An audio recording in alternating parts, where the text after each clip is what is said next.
sëriñ bi lii nen yi la 30 la damay tegg benn bi lii blé la lii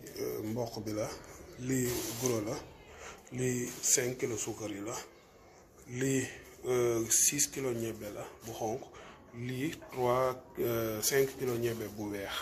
lii saako bu ne 25 kilo la lii 7 mètres lii 25 mètres lii 50 kii la 50 biscuit ak tàndarma bi ak sondel moom moo nekk foofu lii basi bi la këf ki moo nekk nii léegi après bu si nekk dama koy tijji wan la nga gis ci biir parce que vidéo bi bu guddee du neex a envoyé quoi fàttoon na lii kii bi la cross gi bële bi moo nekk noonu lii kii bi la nen yi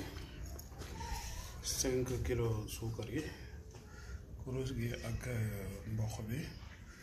lii 6 kilo ñebe yi xonq yi bu weex baa ngi ne 5 kilo muy 11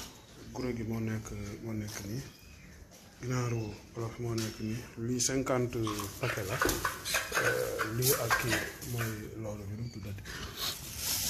tàndarma ak kii bi lii ñebe bu weex la quoi 7 mètres 25 mètres lii mooy kii basi bi léegi benn saako bi ñaari saako yi moom ngay boole def ko 50 kilos parce que 25 kilos boo tegee benn 5 kilos bi boole ko ci ñaar yi moom mooy nekk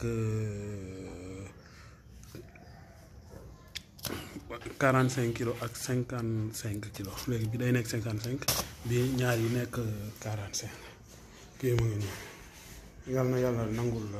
sa sara defal la ci ubbee bi jaay rasulullah moo nekk nii comme dama doon tekki saaku bi comme dama ko doon teg ci laa takkoon bëy bi dama ko wàcc nii ci ginnaaw su ba ko tekkee te mu nekk rek kii incha allah